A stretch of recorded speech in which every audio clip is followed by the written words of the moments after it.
since it's not every day that I'm with a chef who's won a Michelin star for himself, and not one but two, I thought I'll take the opportunity and get some tips and share it with you. And what I'm going to do today is get some ideas from Chef Atul Kochar on how to produce and present Indian food in a more exciting and interesting way in our parties at home. So what are you going to show? You're going to show me a salad. I'm going to show you salad, and a very humble ingredient is sweet potato salad. Which I see a lot nowadays in Carter Road and Bandstand in winter. And it's a very good fiber. So I always recommend that if you're onto your diet thing, I recommend that eat early, don't eat late, please, for especially your dinners, and substitute your potato with a sweet potato. It's a lot better. It's more fiber, more healthier, and it tastes a lot better as well.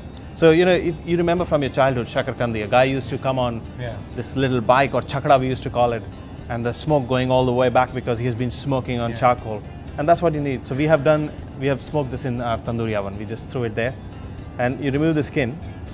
And even in Bombay now, you see people smoking it in the street corners and stuff like Absolutely. I think it's an old tradition of ours, and we have always used Shakarkandi. And food is so much about memories, isn't it? It is. So one of the biggest thing about the Shakarkandi I like is the sweet, and some of the burnt taste. I purposely leave it on that. Yeah. Some people think, oh no, you don't do that, but I think it brings in the charred flavor is there. It'll taste so nice. So this hasn't been boiled; it's just been smoked. Just been roasted. Oh, okay. Almost a bit like a baigan ka bharta to give people a parallel. Kind of, and you have to poke a knife or a toothpick to see how soft it is, and if it goes through, then it's perfect. Sometimes Shakarkandi can have a lot of water, and it can become a little mushy. Yeah. And that's the time you need to make sure that you take it out in the right time. So I think this is a little bit of dirt. We need to cut it out. Yeah, I think it's a dirt only. It's not. Once that's done, and I'm going to put this here, and I'm cutting straight roundels. I'm not going into any fancy cutting. Okay. Yeah, because in a home party, you'll probably do this after 3 or 4 whiskeys down. As in I would. Yeah. You could. Yeah. Not a problem. Now, what you do is, first and foremost thing, Shakarkandi is a very sweet and at the same time a bit bland as well. So you need to spice it up. So I use a little bit of chaat masala. Oh, okay. And toasted cumin. Okay. And at that stage, if you could add...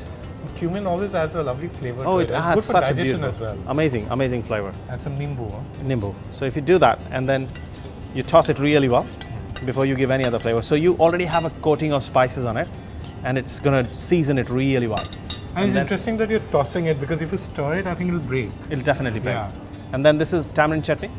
And the way we make it, it's tamarind, ginger, garlic, all cooked together. Oh, wow. Try it. And then I take some toasted coriander and toasted cumin, and then mix it well. So that you give an extra punch of toasted cumin. I love the texture also of it. It's beautiful. Because it just comes from the ginger. And yeah. It also reminds me of, you're talking about nostalgia, so the charts in Calcutta and, Absolutely. Tetuler jhol, that is. Tetul jhol. I love that. Yeah. Tetuler chutney. Tetuler chutney. Okay, so now this is almost there. So you can just place it the way you like it. You can pile it on if you want, but we just spread it out nicely. And the bite of ginger is also beautiful. It's beautiful, isn't it?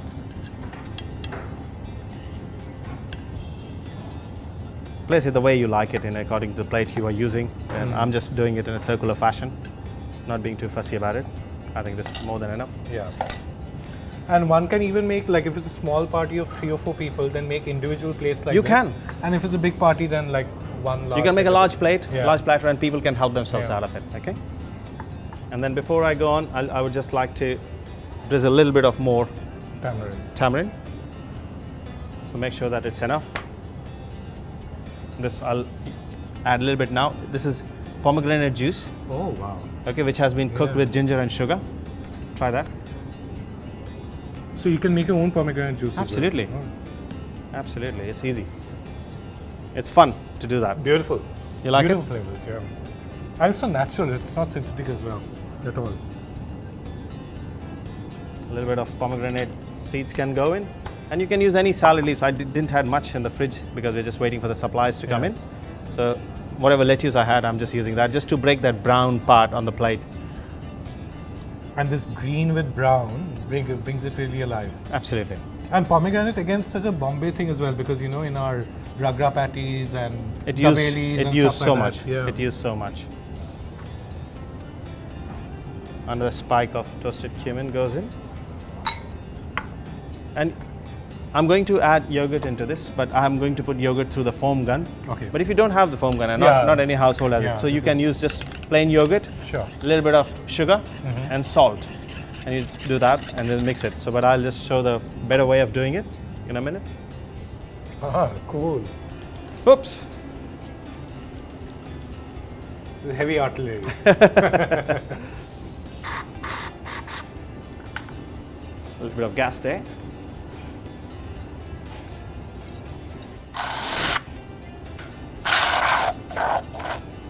Yeah, it's coming out now.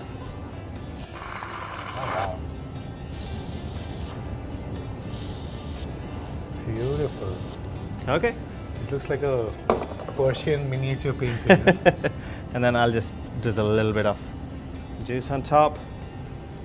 And like Finish you're it saying, with- if you don't have foam gun, then even like spoons of Absolutely, curd, spoons yeah. of yogurt, just droplets of yogurt will do.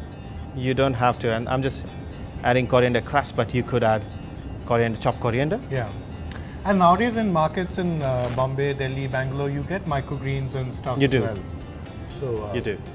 And just to add a little bit of crunch, Ah, you can have chakna. chakna or dal, we call it. This is so beautiful, and it's so Indian. I mean, I told you it's Indian. Do I get to taste with you? yeah. There you go. So you take in all elements together, like a bit of like. Yeah, absolutely. If you want to taste it separately, you could as well.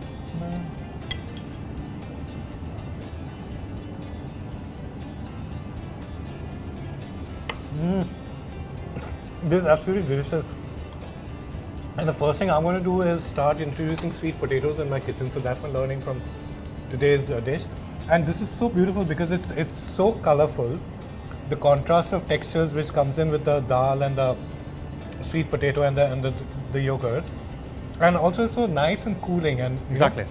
And it will be an amazing appetizer because tamarind and the chaat masala and the yogurt, it gets your mouth juices going. and it's got all the good things ticked in as well because it's got lime, it's got jeera, it's got sweet potatoes which are good on starch. Yep. And also it sort of creates a nice base for if you have a heavier meal planned, then this is a nice way of starting. Starting, absolutely. This is one of our star dishes at NRI. Oh really? Yeah. Oops. Go for another one. I had my eye on it. So is this like inspired by your travels anywhere, or is this more like your? This is very much homegrown. This is my nostalgia from India, and especially growing up in Jamshedpur. This old man used to come in his bike and bicycle, and he used to have a small angiti on the back, in which he was roasting all this. And not angiti, it was a kind of smoky stuff, dekchi kind of thing. And he used to make this chaat, and he used to have this imli chutney. Yeah, tetu. Yeah, and the way he used to do it is he would take the shakarkandi out like that, cut it right in the middle, open it, put some chaat masala. Yeah, I'll do it now. He'll put a chaat masala like that, and then put some nimbu, Yeah. and then take some tamarind, drizzle it like that, and he used to give it to us Wow. on paper. And we used to just savor it, love it, absolutely. This is a lovely example of someone who's gone away from home, misses home, thinks of his old memories, converts it into a dish, and brings it back to us. So I hope it's given you an idea on what to cook, because I'm definitely going to make this the next time I have a party. So I hope you enjoyed this episode. Cheers. So Colin, thank you for having me on your show. And all I want to tell you guys, like, share, and subscribe Finely Chopped. See you there.